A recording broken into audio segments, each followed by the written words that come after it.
గౌతమ్ గారు నమస్తే సార్. నమస్తే అండి. గౌతమ్ గారు, జనరల్గా ఏ రాజకీయ నాయకుడైనా ఏ రాజకీయ పార్టీ అయినా సరే ఒక లైన్ ఒక లెంత్లో మాట్లాడుతూ ఉంటారు. అలాగే వాళ్ళు ఏ సిద్ధాంతం తీసుకున్నా సరే వాళ్ళు ఒక సిద్ధాంతం పట్టుకుంటారు, ఆ సిద్ధాంతాన్ని పట్టుకునే ముందుకెళ్తా ఉంటారు. కానీ జనసేన పార్టీ ఒక్కటే ఒక సిద్ధాంతంతో ఉండదు. ఒకప్పుడు వాళ్ళు చెగువేరా అన్నారు, కమ్యూనిస్టులు అన్నారు. ఈరోజు వచ్చి మన హిందుత్వం, సనాతన సనాతన ధర్మం, హిందుత్వం అని చెప్పి పట్టుకుంటా ఉన్నారు. అలాగే జన సైనికులు కూడా ఆయన ఏది చెప్తే దానికి సై అంటా ఉంటారు. నాకు తెలిసి వీళ్ళంత మూర్ఖంగా ఫాలో అయ్యే జన సైనికులు అసలు వేరే పార్టీల్లో కూడా ఉండరేమో. వాళ్ళు ఏది చెప్తే అంతే. ఆయన చెగోవేరా అంటే వీళ్ళందరూ కూడా టీ షర్ట్ల మీద చెగోవేరాలు వేసుకున్నారు, ఆటోల మీద చెగోవేరాలు వేసుకున్నారు. ఆయన కమ్యూనిస్టులు అంటే మేమందరం కూడా కమ్యూనిస్టులు, మేమందరం నక్సలైట్లు అన్నారు. ఇప్పుడు వీళ్ళంతా కూడా సనాతన ధర్మం గురించి మాట్లాడుతూ ఉన్నారు. ఏమనంటే బజరంగ దళ్ ఈ బ్యాచ్ లాగా అసలు హిందుత్వానికి వ్యతిరేకంగా ఉన్న మాట్లాడితే వాళ్ళని తోలనాడుతా కూడా ఉన్నారు. అవును. ఇంత ఇంత ఇంతగా ఫాలో అవుతున్న జన సైనికుల్ని జ- పవన్ కళ్యాణ్ గారు అవమానించేదంటే ఒక లెటర్ రాశారు సార్. ఆయన చెప్పింది ఏంటంటే ఉమ్. చాలా మంది కూడా మీరు పార్టీ లైన్ అండ్ లెంత్ తప్పి మాట్లాడుతూ ఉన్నారు. నేను ఎప్పటికప్పుడు పార్టీ విధానాలన్నీ కూడా మీకు క్లియర్గా చేస్తున్నాను. కానీ మీరు కొంతమంది నాయకులు లేకపోతే కొంతమంది కార్యకర్తలు దాన్ని పరిదాటి మాట్లాడి జనాల్లో లేనిపోని కన్ఫ్యూజన్ క్రియేట్ చేస్తున్నారు. ఇదే కనుక రిపీట్ అయితే మీ తీవ్రమైన ఆ, పరిణామాలు ఉంటాయి అని చెప్పి హెచ్చరించారు. జనరల్గా నాకు తెలిసి వాళ్ళెవరూ కూడా మరి లైన్ అయితే దాటరు. ఆ పవన్ కళ్యాణ్ గారే ఒకసారి అటు ఒకసారి ఇటు ఉంటా ఉంటారు. ఏం సార్ అంటే నిజంగా ఇప్పుడు వాళ్ళకి చూస్తూ ఉంటే మనం ఎక్కడా కూడా జనసేన జనసేన నుంచి మనకి ఎక్కువ స్పోక్స్ పర్సన్స్ కూడా పెద్ద వస్తుంది లేదు, మాట్లాడుతుంది లేదు. ఆయన ఎక్కడ అబ్జర్వ్ చేసి ఉంటారంటారు, ఎందుకు చెప్పుంటారంటారు ఇప్పుడు ఇది? మొన్న సర్వే చేపించాడండి. పవన్ కళ్యాణ్ ఒక సర్వే చేపించాడు. ఉహుం, ఆయనకున్న 21 దాంట్లో 21 ఈయన అనుకోండి. ఉహుం, మిగతా 20 మీద యాక్చువల్గా ఓకే. ఈయన దాని మీద కూడా సర్వే చేయాలి. ఉహుం, పిఠాపురంలో ఏమనుకుంటున్నారు ప్రజలని. ఉహుం. అసలు అక్కడ ఒక్క రూపాయి కూడా అవినీతి లేదు అనుకుంటున్నారా లేదా అనేది కూడా సర్వే చేయాలి కదా. ఈయన సార్, నియోజకవర్గంలో అవినీతి జరుగుతుందంటే ఈయన ప్రత్యక్షంగా పాల్గొనకపోయినా కానీ మళ్ళీ ఈయన పేరు చెప్పే కదా అవినీతి చేసేది. అంటే అక్కడ సర్వే చేస్తే మళ్ళీ వర్మాన్ కావాలంటారేమో అని భయమేమో. ఆ మనకి అంటే జనసేన వరకు కదా సర్వే చేస్తుంది. ఓకే. ఉహుం, యాక్చువల్ గా పార్టీలో అందరు ఎమ్మెల్యేలు, నాట్ ఉహుం, ఓన్లీ జనసేన అండి, ఉహుం. ఇటు టీడీపీ కావచ్చు, అటు బీజేపీ కావచ్చు, వైసీపీ గెలిచిన చోట ఇన్ఛార్జీలు కావచ్చు, మొత్తానికి మొత్తం కరప్ట్ అయిపోయారు. అవినీతి చాలా భయంకరంగా వచ్చేసింది. ఈ అవినీతి ప్రజల్లో కూడా విస్తృతంగా వెళ్తుంది. మీరు అది గమనించాలి. ప్రస్తుతానికి వీళ్ళు అది చేశారంట ఇది చేశారంట అంటే నలుగురు మాట్లాడుకొని వదిలేసే రకంగా లేదండి. ఈ రోజున సోషల్ మీడియాలో ఎక్కడికక్కడ ఏ నియోజకవర్గానికి ఆ నియోజకవర్గం ఎవరెవరు ఏం చేస్తున్నారో మొత్తం బయటకు వచ్చేస్తుంది. ఎక్కడికెక్కడ జరుగుతున్నది మొత్తం బయటకు వచ్చేస్తుంది. అసలు మీకు మొన్న చెప్పారు, మొన్న ఆ, రేషన్ దుకాణాల్లోనే తీసుకోవాలి మనం. బండ్లు తీసేసాం, జగన్మోహన్ రెడ్డి పెట్టిన బండ్లన్నింటినీ రేషన్ దుకాణాల్లోనే తీసుకోండి, 15 రోజుల పాటు తీసుకునే అవకాశం ఉంటుంది అని ఏది చెబుతారా. అప్పుడు ఒక మాట అన్నారు. మీరు అది గుర్తు చేసుకోండి. బియ్యం అక్కర్లేని వాళ్ళందరూ రేషన్ కార్డు తిరిగి ఇచ్చేసేయండి. ఆరోగ్యశ్రీకి మేము వేరే పద్ధతి తీసుకుని రాబోతున్నాం, ఆరోగ్యశ్రీకి వేరే కార్డు పెడతాం, ఈ కార్డుతో సంబంధం లేకుండా దానికి సపరేట్ గా ఇస్తాం, బియ్యం అక్కర్లేని వాళ్ళు రేషన్ కార్డు తిరిగి ఇచ్చేసేయండి అని అన్నారు. ఎందుకు ఆ మాట ఎందుకు అనాల్సి వచ్చింది?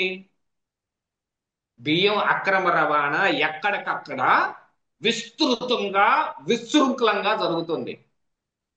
175 నియోజకవర్గాల్లోనూ బియ్యం అమ్మేసుకుంటున్నారు.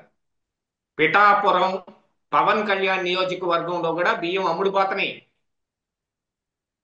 తెనాలి నాదెండ్ల మనోహర్ నియోజకవర్గంలో కూడా బియ్యం అమ్ముడుపోతున్నాయి. వాళ్ళు మాత్రం ఆపింది ఏముంది అక్కడ? వాళ్ళు కూడా ఏం ఆపలేదు. దాంతో పాటుగా కరప్షన్ చాలా ఎక్కువైపోయిందండి. రియల్ ఎస్టేట్ వాళ్ళు వెంచర్ వేయగానే వెంచర్కి 10 లక్షలు డిమాండ్ చేస్తున్న ప్రతి ఒక్క నియోజకవర్గంలో చేస్తున్నారు. కేబుల్ టీవీని ఆల్రెడీ వాళ్ళ అండర్లోకి తెచ్చేసుకుని మొత్తం వాళ్ళే మేనేజ్ చేసుకుంటున్నారు. ఇసుక వాళ్ళే దందా చేస్తున్నారు. గ్రావెల్ ఏదైనా తోలుకోటాలు ఇట్లాంటివి ఏమైనా ఉంటే మొత్తం వాళ్ళే చేస్తున్నారు. ఇంకా అక్కడ ఎక్కడికక్కడ నియోజకవర్గంలో వాళ్ళకి స్పెషలైజ్డ్ కేటగిరీస్ కొన్ని ఉంటాయి. ఇప్పుడు ఏ, ప్రకాశం ఇటు చూశారనుకోండి గ్రానైట్. అదే మరి ఈ గోదావరి జిల్లాలు కానీ కృష్ణా ఈ డెల్టాలో వీటిల్లో కానీ కొల్లేరు దగ్గర కానీ వీటిల్లో ఏముంటది చేపల చెరువులు ఇలాంటివి. ఈ వీటిల్లో కానీ ఇందులో జరిగేది ఒకటి ఉంటుంది. వీటన్నిటిలోనూ కరప్షన్ అయిపోయింది. ఎవరు అధినాయకుల మాట వినటం మానేశారు. పవన్ కళ్యాణ్ ఏం చెప్పినా కూడా ఈ కిందనున్న ఎమ్మెల్యేలు వాళ్ళ పని వాళ్ళే చేసుకుంటున్నారు, ఎవరు మాట వినటం లేదు. ఇంకా అదేమంటే ఆయనకేం తెలుసయ్యా, మా కష్టాలు మాకున్నాయి ఇక్కడ అని అంటారు. యాక్చువల్ గా మరి ఈ మాట నేను చెప్పొచ్చునో లేదో గాని నాకు వినిపించిన వినికిడి నేను చెబుతాను.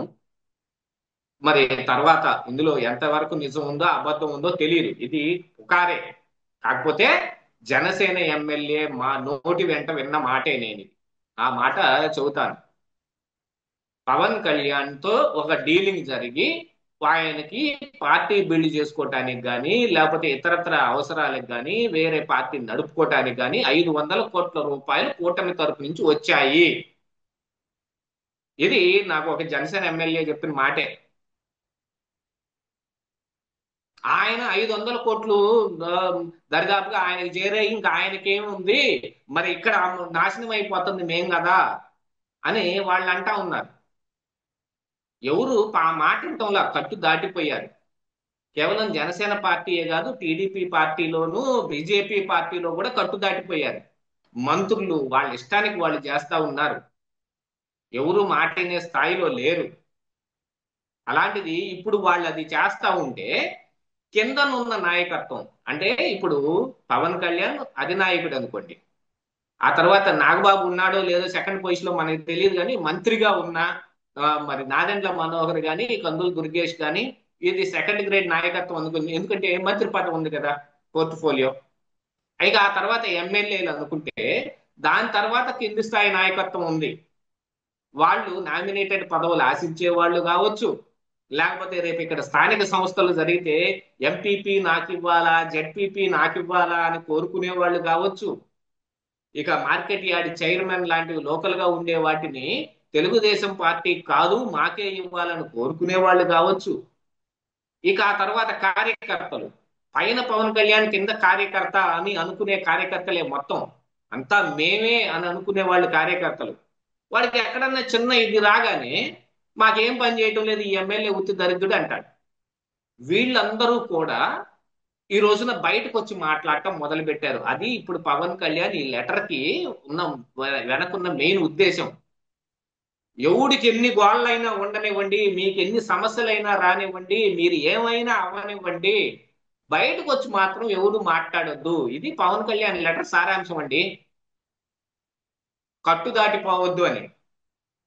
ఎందుకు మీ ఎమ్మెల్యే ఏదైనా చేసినప్పుడు మాట్లాడాల్సిన అవసరం ఇప్పుడు కింద కార్యకర్తకు వచ్చినప్పుడు మాట్లాడకూడదా? అంటే ఇంకా అదేమంటే పార్టీ మా దగ్గరకు రండి మేము చేస్తామని పవన్ కళ్యాణ్ ఎవరికి ఇంటర్వ్యూ ఇవ్వట్లా, ఎవరిని కలవట్లా. నాకు తెలిసిన చాలా మంది ఆ గేట్ దాకా వెళ్ళి ఎన్నిక వచ్చిన వాళ్ళు చాలా మంది ఉన్నారు. అటు సినిమా ఇండస్ట్రీ నుంచి కావచ్చు, ఇటు బయట నుంచి కావచ్చు, ఇక కొంతమంది న్యూట్రల్ పర్సన్స్ వీళ్ళు కావచ్చు, తెలుగుదేశం దగ్గరికి వెళ్ళలేని వాళ్ళు కావచ్చు. ఇట్లాంటి వాళ్ళందరూ కూడా కొంతమంది వెళ్ళి వెనక్కి వచ్చేసారు. కేవలం ఇంకా పార్టీలో కూడా నామినేటెడ్ పోస్ట్ నాకు కావాలని పవన్ కళ్యాణ్కి చెప్పుకుందామని వెళ్ళినోళ్ళు కూడా ఎవరికి ఇంటర్వ్యూ లేక వెనక్కి వచ్చేసారు. ఇంటర్వ్యూ లేవు, ఎవరికి ఎవరిని కలిసేది లేదు. పవన్ కళ్యాణ్ కూడా ఎవరిని కలిశాడో చెప్పమనండి చూద్దాం, ఫలానా వాళ్ళని కలిశాడని. ఎప్పుడైనా ఆయనకు బుద్ధి పుట్టి ఎక్కడైనా ఒక ప్రోగ్రాంకి వస్తే అక్కడ కలవటమే. పార్టీలో ఉన్న నాయకులతోటి ఆయన మీటింగ్ ఇంతవరకు పెట్టలేదు. అక్కడ అడపదడప పెట్టిన ఆ మీటింగులు అది పవన్ కళ్యాణ్ చెప్పడమే తప్ప వీళ్ళు చెప్పుకుంటారు ఏం లేవు. కానీ రాజకీయ పార్టీ అంటే ఏంటండి, రోజుకి కనీసం ఒక గంట 2 గంటలు చాలా మంది నాయకుల్ని కలవాల్సిన అవసరం ఉంటది. ఆ ఓపికే పవన్ కళ్యాణ్కి లేదు. పవన్ కళ్యాణ్కి క్యాబినెట్ మీటింగ్ లో పొద్దున్న నుంచి సాయంత్రం దాకా కూర్చునే ఓపిక ఉందా మీరు అడగండి. చాలా క్యాబినెట్ మీటింగుల్లో ఆయన సగంలో వెళ్ళిపోవటం కానీ హాజరు కాకపోవటం కానీ, కూర్చున్నా కూడా ఆపసోపాలు పడతా ఆ కుర్చీలో కింద దాకా జాగిలు పడి కూర్చోవటం కానీ, అది స్టైల్ అనుకుంటున్నారు అందరూ.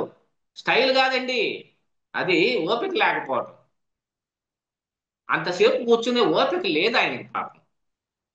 ఆయనకు కొంచెం ఆ ఆరోగ్య సమస్య ఉన్నట్టుగానే ఉంది. అంటే ఇప్పుడు ఏదో హృద్రోగం వచ్చింది, కాలేయం చెడిపోయింది అంటేనే ఆరోగ్య సమస్య కాదండి. ఒంట్లో ఓపిక లేకపోవటం కూడా ఆరోగ్య సమస్య. ఎక్కువసేపు కూర్చోలేకపోవటం కూడా అదే ఆరోగ్య సమస్యే కదా. అలాంటి ప్రాబ్లమ్స్ అన్ని పవన్ కళ్యాణ్ లో ఉన్నాయి. అదే పార్టీకి కూడా అంటుకుంది. ఈ లెటర్ యొక్క సారాంశం ఏమిటంటే, ఎవరు మాట్లాడకండి, మీకేం కష్టం వచ్చినా మూసుకొని మెదలకుండా కూర్చోండి అనే ఒకే సారాంశంతో ఆయన ఈ లెటర్ రాసింది. లేకపోతే ఈ ఈ ఈ లెటర్కి ఇంకా వేరే ఏమున్నాయి చెప్పండి. యా, డెఫినెట్గా. ఎందుకంటే నాకు తెలిసి ఇప్పుడున్న మన తెలుగు రాష్ట్రంలో చూస్తున్న రాజకీయ పార్టీల్లో వైఎస్ఆర్సీపీ, తెలుగుదేశం, జనసేన చూస్తే మాత్రం పార్టీ అధ్యక్షుడి లైన్లో పర్ఫెక్ట్గా నడిచేది ఒక జన సైనికులే. ఎందుకంటే ఆయన ఏ చెప్తే అది చేస్తారు. అలాంటి జన సైకిల్ మీద కూడా ఈయన లెటర్ రాస్తున్నాడంటే డెఫినెట్గా ఏంటంటే ఆయనకి అక్కడ కొంతమంది. అదండి, ఉమ్, అధికారం వచ్చిన తర్వాత అందరిలోనూ ఆశలు ఉంటాయి.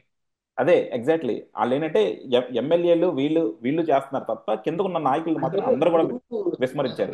ఇప్పుడు నేను చెబుతా చూడండి. మేము సినిమా ఇండస్ట్రీలో పనిచేసేటప్పుడు ఒకటి ఫేమస్ జోక్ ఒకటి ఉండేది. ఆహా. ప్రొడ్యూసర్కి ఏమండి, ప్రొడ్యూసర్ చాలా మంచోడు, ఆయన అందరికి ఇవ్వమని చెబుతాడు. ఈ మధ్యలో ఉమ్, మేనేజర్ ఉన్నాడు చూడండి, ఆ, వీడే అసలు ఎవరికి డబ్బులు ఇవ్వడండి అని ప్రతి ఒక్కరు చెప్పుకుంటారు. సెట్ అసిస్టెంట్లు కావచ్చు, అసిస్టెంట్ డైరెక్టర్లు కావచ్చు, లేకపోతే ప్రొడక్షన్ బాయ్స్ కావచ్చు, ఉమ్, ఈ చీఫ్లు వీళ్ళందరూ డబ్బులు బిల్ కోసం వస్తారు చూడండి. ఆ, మేనేజర్ ఏడండి, నా దగ్గర లేవు, ప్రొడ్యూసర్కి ఇవ్వలేదు, నాకు తర్వాత ఇస్తాపో అంటాడు. అదే ఉమ్, ఎప్పుడు ప్రొడ్యూసర్ సెట్కి వచ్చినప్పుడు వీళ్ళు వెళ్ళి కొంచెం ధైర్యం చేసి ప్రొడ్యూసర్ని, సార్ మా బల్లి ఇవ్వట్లేదు సార్ అంటే, నేను చెబుతానమ్మా, మీరు అట్లాంటి బాధ ఏం పడమాకండి, నేను మేనేజర్తో ఖచ్చితంగా చెబుతాను అని మేనేజర్ ఎట్లా వీళ్ళు ఏమున్నాయో మొత్తం క్లియర్ చేసి అని ఆయన కారెక్కి తుర్రేని వెళ్ళిపోతాడు. ఉమ్, అసలు సంగతి ఏంది నేను చెబుతా చూడండి అందులో. ఉమ్, ఆ ప్రొడ్యూసరు ఈ మేనేజర్ కి డబ్బులు ఇస్తేనే ఈడు, ఆ మేనేజర్ వీళ్ళందరి బిల్లులు క్లియర్ చేయగలిగేది. ఆ ప్రొడ్యూసర్ డబ్బులు ఈడు, ఈ మేనేజర్ యాడ్ ఇస్తాడు, జోబులు తీసేస్తాడా? లేకపోతే ఈయన ఏమన్నా సపరేట్ గా ఈయనకేమన్నా ఎనపెట్టి ఉందా తాళం తీసి తీసేయడానికి? ప్రొడ్యూసర్ ఇస్తేనే ఇయ్యాలా. ఈ జోక్ జన సైనికులు కానీ, అందులో పార్టీలో పనిచేసిన సినిమాల్లోకి టచ్ ఉన్న వీళ్ళకి కానీ బాగా అర్థమైంది. ఉమ్. అట్లాగనే ఇక్కడ నడుస్తుంది కూడా అదేనండి. అదే. ఉమ్. మనకు చెప్తుంటారు కదా అందరూ దే. మంచోళ్ళు, ఉమ్. అందరూ శ్రీ వైష్ణవులే, బొట్టెలో ఉన్న చేపలన్నీ మాయమైపోయినాయి అంట. అదే. అసలు లెటర్ రాయాల్సిన పనే వస్తుందండి. అంటే జనరల్ గా మనకు కూడా ఉండదు కదా సార్, దేవుని తిట్టుకునే ధైర్యం ఉండదు, అందుకే పూజారిని తిట్టుకుంటా ఉంటాం అనమాట. అవునండి. సో ఇక్కడ కూడా అంతే. Yeah. Thank you sir, thank you very much.